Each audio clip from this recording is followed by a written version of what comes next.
Hello my beautiful peoples, welcome to my 30 day series. তো এটা হলো আমার 30 ডে সিরিজের ফার্স্ট ডে। তো ফার্স্ট ডেতে সকালবেলা পড়ানো স্কিপ করে বাবার সাথে চলে গেছিলাম জিমে। দেন জিম শেষ করে বাড়িতে চলে এসেছিলাম টোটো করে আইটিআই মোড়ের প্যান্ডেলটা দেখতে দেখতে। আর এই দিন ছিল আমার চিট ডে, তাই বাড়িতে এসে চা বিস্কিট খেয়ে মাথায় একটু তেল দিয়ে নিয়েছিলাম অ্যান্ড দেন খেয়ে নিয়েছিলাম ম্যাগি। আর তারপরে করছিলাম একটু স্কিন কেয়ার। আর আমি এখন ভীষণ হেয়ার ফলে ভুগছি, তাই জন্য আমাকে ডাক্তার বলেছে রোজ শ্যাম্পু করতে, রোজ মাথায় তেল দিতে।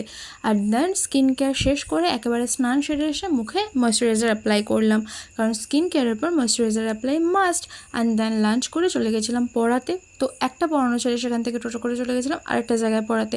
সেখানে বৌদি দিয়েছিল চা বিস্কিট অ্যান্ড দেন চলে গেছিলাম আবার পড়াতে। তো সেখানে আমি খেয়েছিলাম চিড়ে আর খেয়েছিলাম চার বিস্কিট। আর এখানে ভাইয়ের শয়তানি শুরু। তারপরে আর কি পড়ানো ছুটি দিয়ে চলে গেলাম একটু মোড় বাজারে, কারণ কিছু টুকটাক জিনিসপত্র কেনাকাটির ছিল। এই কয়েকটা জিনিস কিনে টোটো করে চলে এলাম বাড়িতে অ্যান্ড দেন ডিনার করে ভিডিওটা শেষ করছি আজকের মতন। টাটা।